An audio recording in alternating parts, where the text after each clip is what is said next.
All right, YouTube, welcome back. A lot of people have questions about how to maintain their new car or how to maintain the new car to them, right? So the new car means you just bought it from the dealership. They don't tell you anything about how to maintenance the vehicle. You sign on the dotted line and on your way until you get a warning light or some type of recall message or something like that. Or maybe you might wander in for an oil change at 5,000 miles, but most people don't even do that.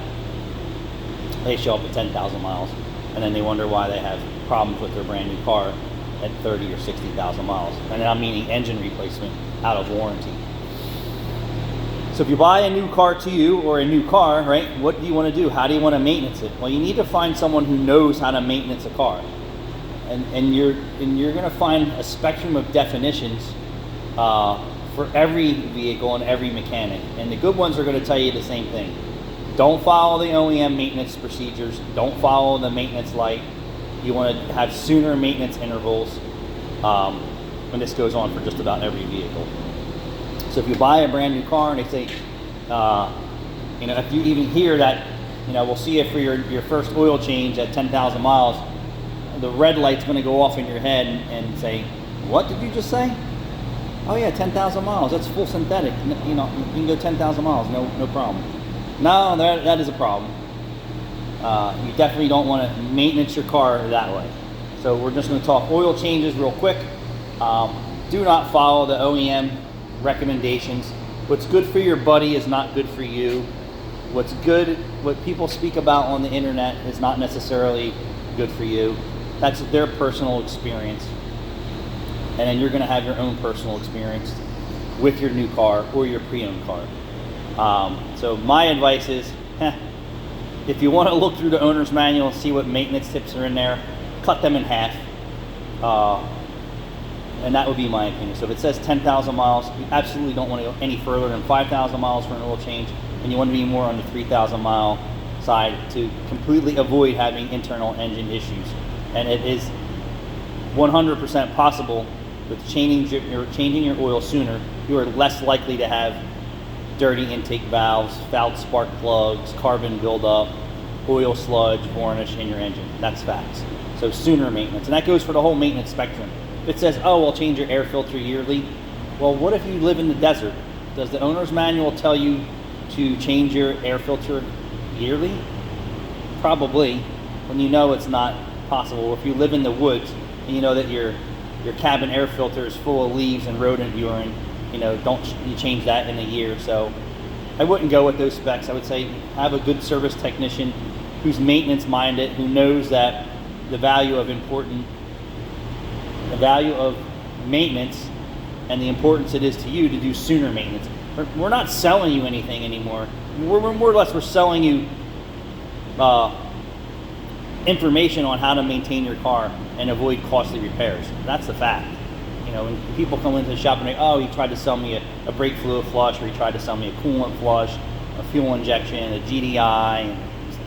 What he's not selling you, he's advising that you do some maintenance, and not do any maintenance at all is not good. And sooner maintenance is better. No, just like your teeth. If you maintenance your teeth, you're less likely to need new teeth.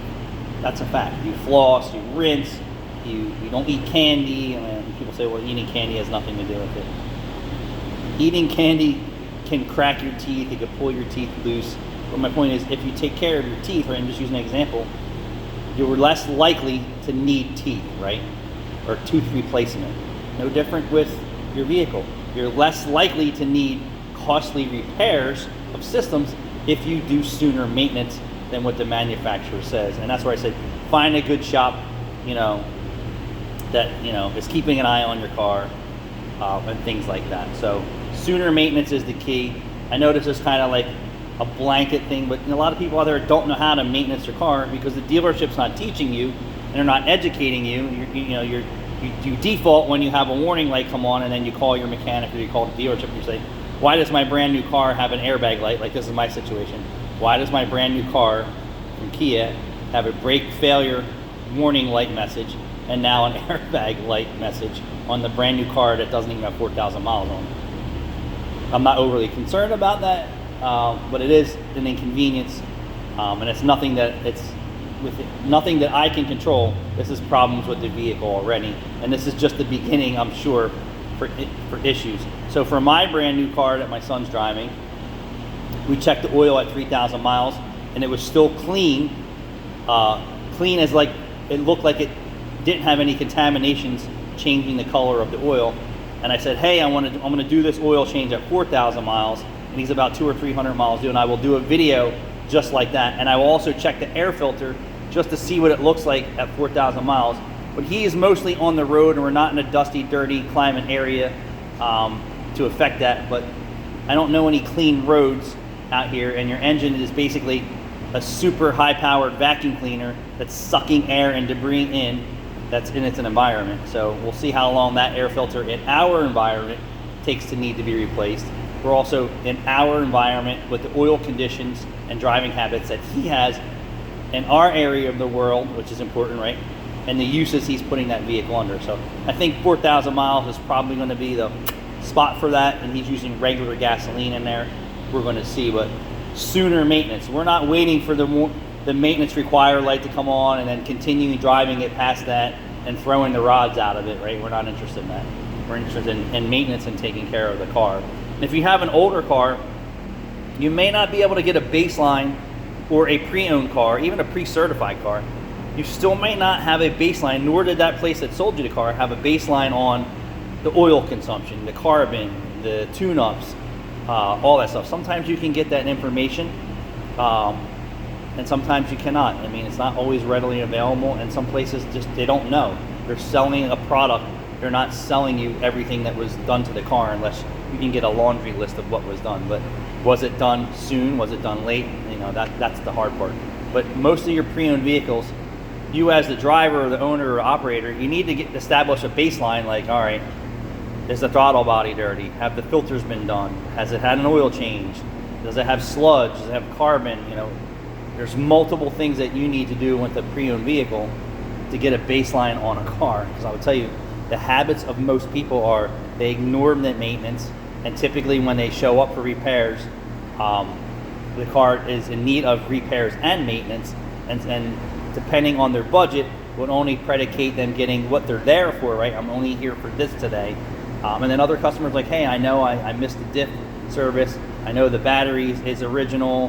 The air filters I haven't done, like all the stuff that, you know, sometimes they know, it's just not at the front, you know, the top of the priority list because their brakes are grinding or their tires are flat or their engine light's on. And you know, that's where the service provider steps in and says, hey, I know you're here for all this, and it seems like we're filling up the wheelbarrow for you, but this is what it is. The car needs repairs and maintenance. Excuse me, doesn't mean that it's a bad car. It needs to be caught up on the maintenance and the repairs, and that's how it goes. But most people, you know, let things go, and you shouldn't, because vehicles are expensive. They're only getting more expensive. The repairs and the labor to fix the cars is becoming way more expensive, and the products are becoming way more expensive. So it's better for you to just maintenance. You know, just like your roof at your house. If you have one tile that's coming off your roof, in a couple months you're going to have another one. In a year you're going to have another one. You know, and then by the time that happens, that you get around to thinking about doing it, you're like, wow, now I'm missing like 20 tiles. I could see the underlayment where I got a leak in my house now, and that all could have been prevented from sooner maintenance, right? All right, if I get a roofer out here now and fix a couple tiles, can I save the tiles around it from water and snow and rain and debris getting under them and pushing them up and causing more problems? You know, and then you're turning into, now I need gutters, now I need this, I need all that. Now you're talking, you know, a few $100 repair, maybe, into, you know, $6,000 to $10,000, or if not more, depending on the size of your house. It's all relative.